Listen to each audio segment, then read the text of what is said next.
안녕하세요. 스물캡스입니다.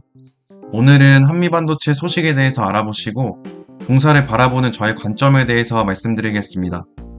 먼저 첫 번째 소식으로는 최근 가장 큰 이슈였던 SK 하이닉스와의 갈등이 일단락되었다는 소식이 있었는데요. 지난 5월 16일에 장비 거래 계약 체결 소식과 함께 인력 파견 합의까지 이루어지면서 AI 산업 경쟁이 치열한 상황에서 이러한 갈등으로 양사 모두가 실기한다는 것이 당연히 득보다는 실이 많을 것이라고 생각했을 것이고, 그리고 한미반도체 측에서 CS 인력을 다시 파견했다고 밝혔는데요.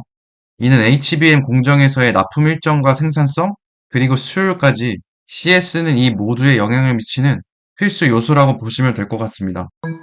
HBM 생산 차질은 양사 모두에게 치명적인 일인데, 그 이유는 현재 SK 하이닉스의 HBM의 매출이 30%가 엔비디아에서 발생하고 있고, 그리고 HBM 공정에서 필수 장비인 TS 본더의 90% 이상을 한미반도체로부터 납품받고 있어서 매출의 큰 비중을 차지하고 있다고 합니다. 그러다 보니 당연히 하나 세미텍만으로는 HBM의 수요를 감당하기 힘들고, 그래서 결국은 감정보다는 현실을 직시한 이러한 결과가 나왔다고 볼 수 있습니다. 그동안 엔비디아양 HBM의 모든 품질 검증은 한미반도체 기반으로 이루어졌고, 반대로 한미반도체에게도 회사 전체 매출이 SK 하이닉스양 비중이 절반 이상인 것으로 추산되면서 서로의 실리를 위해서라도 이러한 결정을 했다고 볼 수 있습니다. 현재 HBM은 기술 난이도가 높아서 생산 능력을 최적화하려면 다양한 공급사와 협력이 필수적이라고 하는데요. 앞으로 기술이 계속 발전하면 할수록 각 분야에서 강점을 나타내는 기업이 있을 것이고, 또한 새로운 강자들이 나타나면서 어느 한 기업에 의지하기보다는 사업을 다각화하는 것이 당연한 수순이라고 생각할 수 있습니다. 그런 측면에서 봤을 때 현재 한미반도체의 두 번째 주요 고객사로 마이크론의 매출 비중이 늘어나는 추세는 공급사 다각화를 진행 중에 있다고 확인할 수 있습니다. 그리고 한미반도체뿐만 아니라 SK 하이닉스 또한 HBM 시장 주도권을 이어가기 위해서 최근 하나세미텍과의 수주 계약을 확대하고 있고, 뿐만 아니라 다양한 소재 장비 업체들과도 공급망 다각화에 나설 것으로 보고 있습니다. 그리고 한미반도체에 따르면 올해 1분기 매출의 90% 이상이 해외 고객사에서 발생했고, 업계에선 미국 HBM 제조업체인 마이크론과 한미반도체의 거래가 확대될 것으로 보고 있다고 하는데요. 앞으로 HBM의 시장이 더 커지고 사업 기회가 많아질수록 한미반도체의 외연 확장은 더욱 강화될 것으로 예상할 수 있습니다. 그리고 일각에서는 삼성전자와 한미반도체의 협력 가능성도 주시하고 있다고는 하고 있는데, 하지만 이전에 삼성전자는 한미반도체와의 과거 특허 분쟁 또한 있었고, 현재 반도체 장비 자회사인 세메스와 일본 신카와에서 TC 본더를 납품받고 있기 때문에 삼성전자 입장에서는 굳이 새로운 업체를 추가 확보할 필요가 있을까? 라는 생각을 또 해볼 필요가 있을 것 같습니다. 그러면서도 만약에 삼성전자가 HBM4에서도 SK 하이닉스보다 기술력이 뒤처진다면 기업의 실리를 위해서라도 한미반도체와의 협력 관계를 열어두지 않을까라는 관점도 있는 것 같습니다.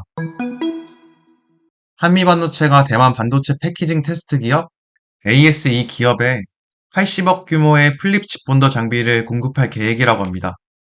플립칩 본더에 대해서 간단하게만 알아보시면, 일반적인 반도체 칩은 와이어 본딩 방식으로 칩을 기판에 연결하지만, 플립칩은 반도체 칩을 뒤집어서 기판을 직접 결합함으로써 장비의 고성능 반도체 패키징에 사용된다고 합니다. 장점으로는 신호 전달 속도가 빠르고 열 분산 효과가 있고, 이와 함께 소형화까지 가능하다고 합니다. ASE 기업 규모에 대해서도 간단하게 알아보시면, 1984년 설립되어서 직원 수는 24년 기준으로 약 9만 7천 명이며, 24년 연간 매출액은 540억 달러로 하나로는 약 77조 6,520억 원이라고 합니다. 그리고 대만 TSMC의 최대 협력사로 꼽힌다고 하는데, 이렇게 꽤나 큰 규모의 기업으로서 수년간 지속적인 협력을 해왔고, 공급 규모 또한 점점 더 커지는 상황에서 앞으로 AI 산업이 성장할수록 공사와의 공급 규모가 앞으로 더 확대될 것을 기대해 볼 수 있을 것 같습니다. 다음 소식은 LS증권에서 제공해준 내용인데요. 먼저 한미반도체는 26년 해외 TC본더 매출 비중을 66%로 전망하고 있다고 하는데, 아래 차연구원을 따르면 이번 수주 장비는 5세대 고대역폭 메모리로 12단용인 만큼 향후 HBM 기술 변화에 따른 플럭스리스 HBM4 등에 있어서 경쟁이 지속될 것이며, SK 하이닉스의 총 유효 시장 중 한미반도체의 점유율을 50%로 가정해서 실적을 추정하고 있지만, 한미반도체는 해외에서도 인증된 만큼 향후의 기술력을 통해서 SK 하이닉스 내 점유율이 상승할 가능성 또한 존재한다고 합니다. 이번 내용에서 생각해 볼 수 있는 부분으로는, 현재 한미반도체는 HBM3E에서 독점적인 기술력을 보여주고 있고, 하지만 앞으로도 지속적인 경쟁력을 유지하려면 플럭스리스와 HBM4 부분에서도 경쟁력 있는 모습을 보여줘야 된다고 생각합니다. 그렇기 때문에 저희들은 이러한 부분을 잘 체크하면서 앞으로도 한미반도체가 잘해나가는지 꾸준히 모니터링이 필요할 것 같습니다. 그리고 한미반도체는 25년을 기준으로 TC본더 매출은 SK 하이닉스의 40%, 해외 업체의 60% 수준일 것으로 분석하고 있고, 현 추세로 계속 이어진다면 해외에서 계속 좋은 모습을 보여주고 있기 때문에 26년에는 약 66%까지 성장을 전망하고 있다고 합니다. 이러한 근거로는 해외 고객사 기준 한미반도체는 HBM3E 12단 퀄리티 테스트를 통과한 유일한 업체이고, 시간이 지날수록 HBM 선두업체의 가치사슬 프리미엄은 약화되면서 해외 고객사들의 높은 단가와 성장 속도가 더욱 중요해질 것이라고 했는데, 여기서 말하는 선두업체가 가치사슬이 약화된다는 것은 현재는 한미반도체가 우위에 있을진 몰라도 최근 이슈였던 하나 세미텍과 같은 경쟁사의 등장과 새로운 기술로 대체될 수 있다면 한미반도체의 경쟁력이 약화될 것이고, 이러한 의미에서 시간이 지날수록 고객사들로부터의 높은 단가와 동사의 성장 속도가 앞으로 한미반도체가 독점적인 지위를 유지하는 데 있어서 중요한 부분이라고 보시면 됩니다. 그리고 LS증권에서는 한미반도체의 26년 매출을 1조 1,456억 원, 영업이익은 6,234억 원으로 예상하고 있으며, 2025년 실적 전망치를 매출은 48%, 영업이익은 59%로 증가할 것으로 전망하고 있다고 합니다. 해외 고객사 다변화로 인한 점유율 상향으로 인해서 목표 주가를 12만 4천 원으로 설정했고, 투자 의견은 매수를 주었습니다. 오늘의 내용을 정리해보면, SK 하이닉스와의 장비 거래 공급 체결과 CS 인력들의 복귀는 서로의 신뢰를 위한 것이라고 해석하고 있고, 최근 6월 2일에 이천에 오피스를 개소했다는 소식이 전해지면서 SK 하이닉스와의 원만히 해결됨을 다시 한번 확인할 수 있었고, 국내 매출 부분에 대한 불확실성 또한 해소됨으로써 좋은 소식이 있었습니다. 회사 관계자 말에 따르면 이천 오피스 개소는 고객사의 기술 요구사항과 실시간으로 대응하고 맞춤형 서비스를 제공하기 위한 전략적 조치라고 설명했다고 하는데요. 앞으로도 지속적인 관계는 유지되겠지만 HBM의 기술 발전에 따라서 공급사 다변화 측면에서는 불가피할 것으로 사료됩니다.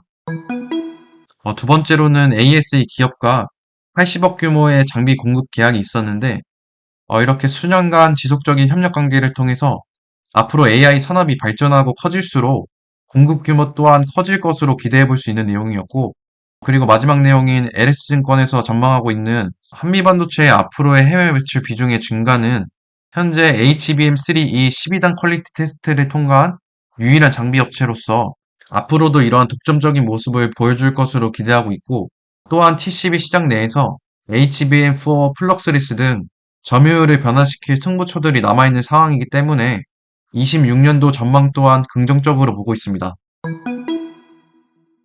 먼저 동사를 공부하고 투자한 기간이 얼마 되지 않아서 많이 부족한 부분이 있다는 거를 꼭 알아주셨으면 좋겠고, 오늘 내용을 공부하면서 한미반도체에 대한 저의 생각을 말씀드리면, 결론적으로는 이번 내용을 통해서 동사에 대한 투자 매력이 더 올라갔습니다. 그래서 앞으로도 꾸준히 모니터링하면서 좋은 가격대에서 분할 매수를 할 생각을 가지고 있는데요. 하지만 여기서 중요한 게 국내 주식 특성상 현재 반도체를 투자하는 것이 유효한가에 대한 계속 고민을 하고 있는 단계에 있습니다. 올해 상반기까지만 해도 교도주 위주로 많이 올랐는데 관련 산업으로는 방산, 원자력, 조선 등이 있었고 6월 3일 이후로 정치적인 리스크가 해소되면서 관련 수혜주들로 언급되고 있는 것이 지주사랑, 방산, AI 등이 있는데 이러한 분위기 속에서 반도체에만 투자하는 게 계속적으로 맞는 건지에 대한 공부와 고민을 계속하고 있습니다. 저의 재정적인 상황과 투자 포트폴리오를 고려해서 가용 가능한 선에서 한미반도체를 투자할 생각을 갖고 있고 현재 저의 전체 포트폴리오 비중에서는 한미반도체가 5% 미만 정도인 것을 말씀드리고요. 국내 주식에서는 아직까지 이렇다 할 성과를 내지 못하고 있는데 여러 경험을 통해서 성장하고 있다는 것을 느끼고 있고 부족하지만 투자의 방향성을 잘 잡아가려고 공부하고 노력하고 있습니다.